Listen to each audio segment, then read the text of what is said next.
first, live, local. This is Fox 12 Now. Hello, welcome back to Fox 12 Now. I'm Greg Nibbler. As always, thanks for being here. Just to remind you, we are live streaming on our apps, on our website, and on Facebook and YouTube, among probably some other places too. So thanks for joining us wherever that is. And for this segment, we're going to be talking about something that's happening this weekend. That's December 9th and 10th over at Intel, and it is a huge robotics tournament that is happening. There's a lot involved in this. It involves Legos, it involves multiple organizations, and a whole lot of kids who are going to be there competing. So we're going to discuss all of that right now and fill you in on that. To do so, I am joined by two guests. We have Courtney Martin from Intel, and we have Angeles Godinez-Valencia from Centro Cultural. And thank you both for being here, and I really appreciate you joining the show today. Great to be here, Greg. Thanks for having us. Awesome. And I think to start off, could we talk about, I guess for each one of you, could you maybe introduce yourselves and just what you do with your organizations? Sure. Greg, I'll kick us off. My name is Courtney Martin, and I am the Director of Community Relations and Sustainable Operations at Intel in Oregon. So my team gets the privilege to engage the community. We've been in Oregon now for almost 50 years.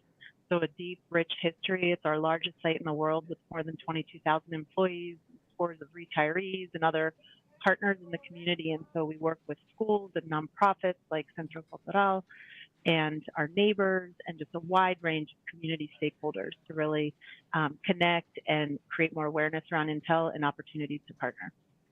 Nice. And Angeles with Centro Cultural, can you tell us a little bit more about that?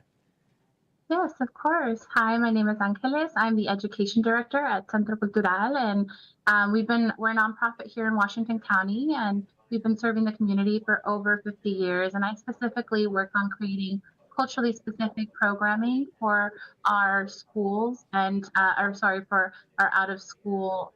Sorry, I hear some looping feedback. Oh, sorry. So I'm live in the newsroom right now, so sometimes there's people working in the background, but yeah, don't even worry about that.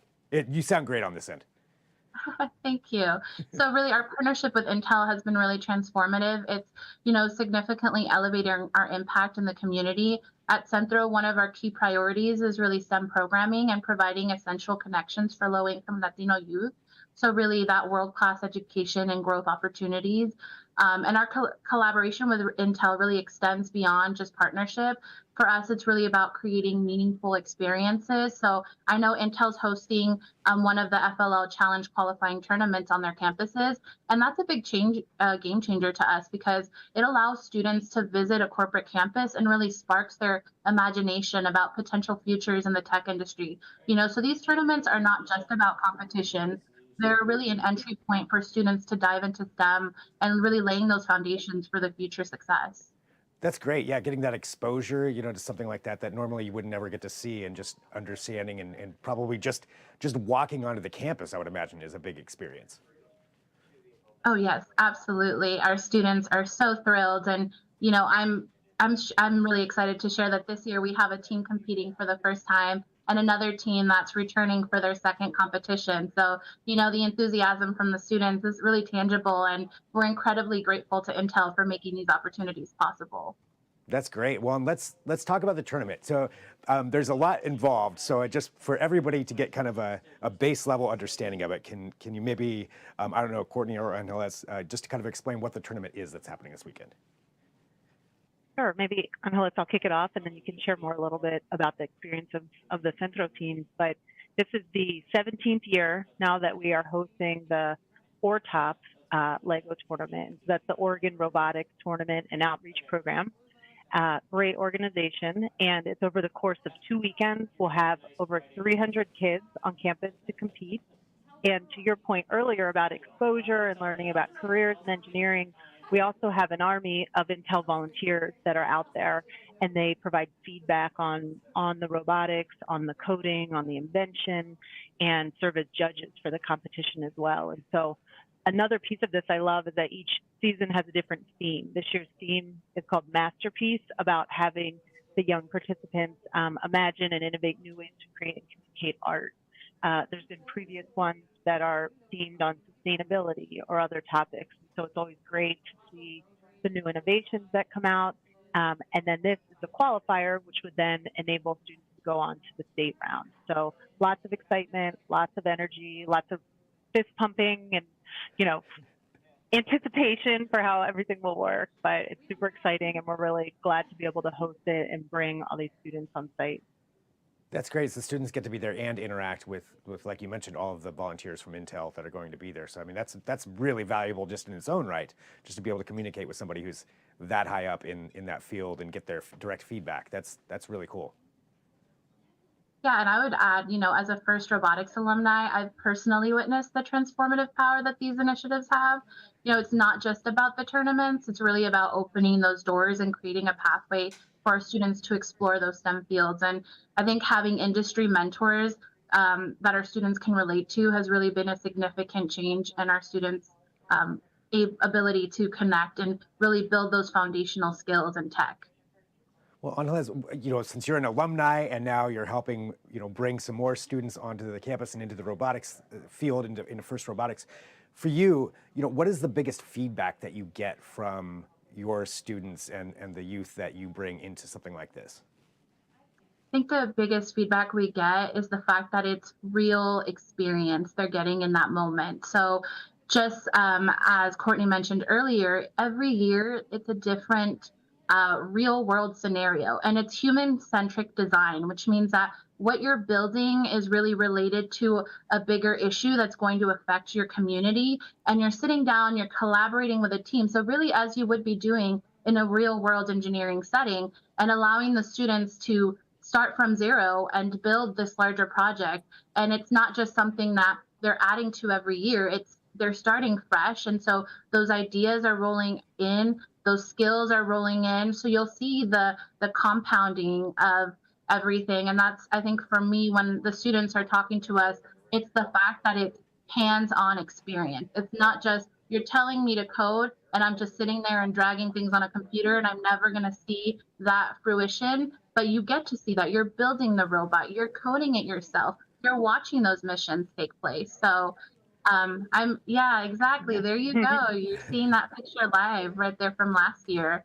And so these are students that have spent the past 6 months really working on solidifying and building as many missions as possible, but also learning about a new topic. That's great. It's all that combination of everything, real life experience, being exposed to, mentors potentially in the field, and being there on campus and getting to see all of that hard work come to fruition. That looks way more challenging than something I could do. So that's amazing.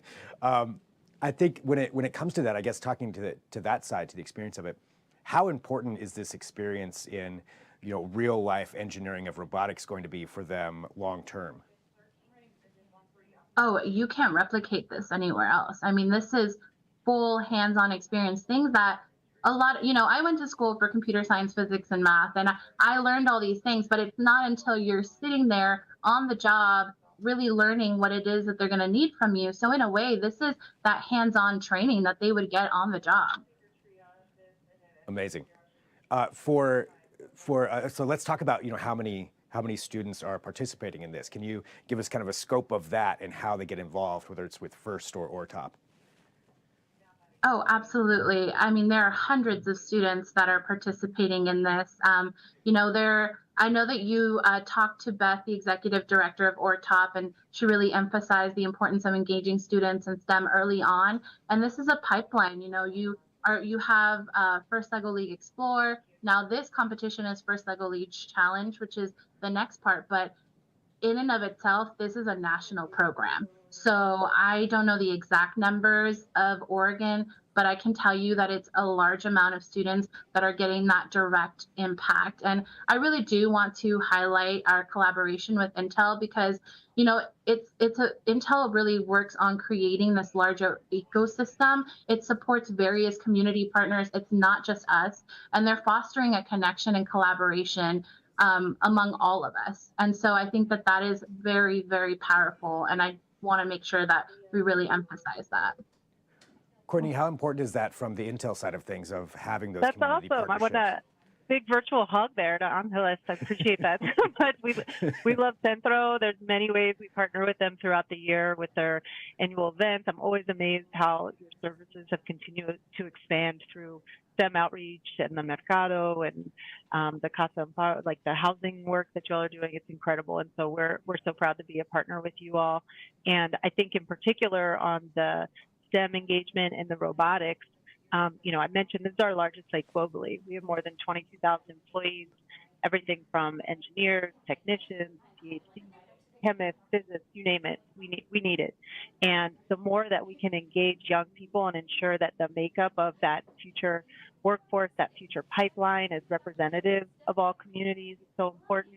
And we're also really happy that in partnership with ORTOP and our grant funding over the years, we've really worked with them to help support teams where they may not have had access to the tournament in the past, removing some of the financial barriers to participating in the program, and in particular, supporting teams and organizations with an emphasis on girls or rural teams or teams from nonprofit organizations like our partners at Centro.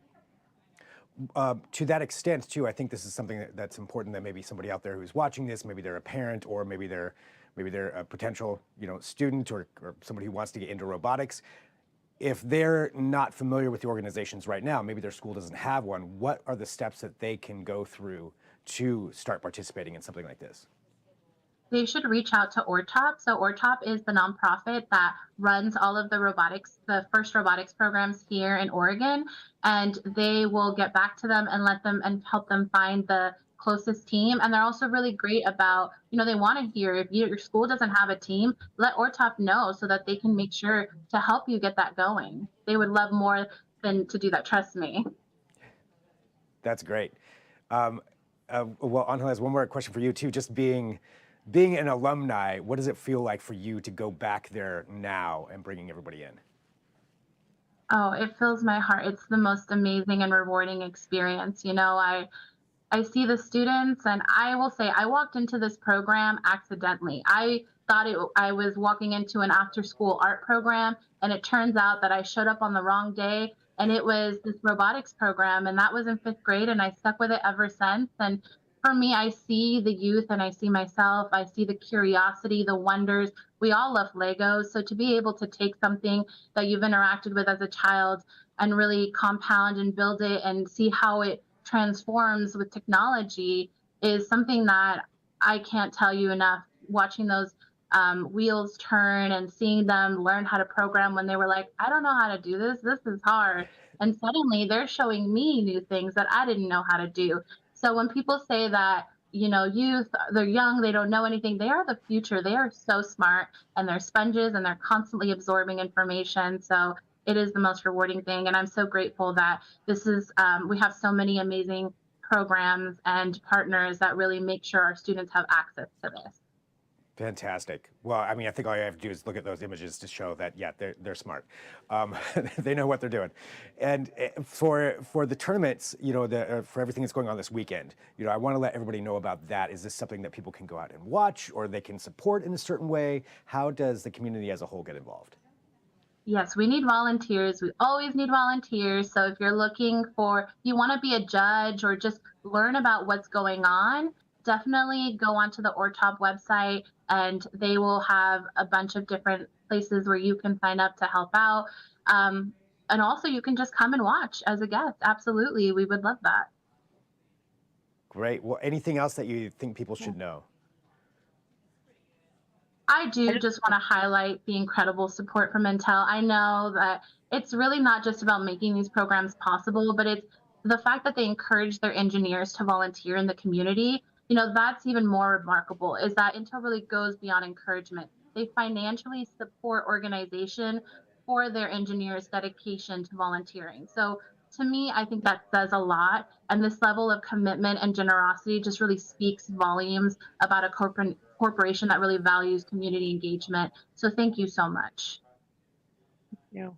And I just want to wish everybody the best of luck this weekend. To have so much fun. You put in the hard work to get there, the coaches, the students, ORTOP, the nonprofits that have brought the students there, and just hope you have a great time and enjoy every moment. You deserve it. That's great. Well, thank you both very much for your time, for being here. Really, really appreciate both of you and all the work that you're doing and finding out more about this and educating the public.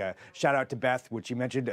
We do have an interview with her about ORTOP and some other things that they have going on. So that's something you can find under the Fox 12 Now tab at kptv.com. But for both of you, thank you so much. Have a great weekend with this and appreciate all that you do. Thank you. Thanks, Have a great weekend. You Take too. care. Bye. All right, so again, this is something that we get to do here with Fox 12 Now, is learn about these different events and things that are going on that are incorporating the community in so many different ways. We cover, like I said, a lot here. So if there's breaking news, we'll always be bringing you that as well. Anytime between 1 p.m. and 4 p.m., I'll be here for that. Sometimes it's events, sometimes we talk to a politician, sometimes we talk to a news reporter and do a deeper dive. We cover a lot of things. And coming up at 2 p.m., we will have the Fox 12 Weather Podcast Video Edition. So you get to watch them all. Talk about weather and do all that they do. It's great. You will not want to miss that. So that's coming up at 2. So if you're watching on Facebook and YouTube, you'll see this video end if you're watching live. And then we'll be back on those channels at 2 p.m. If you're watching on the website or the apps, I will continue on. We got a few other stories for you, a few other videos that we'll showcase in the meantime before we get to 2. So hop on over there. Otherwise, I will see you at 2. I'm Greg Nibbler. This is Fox 12 Now.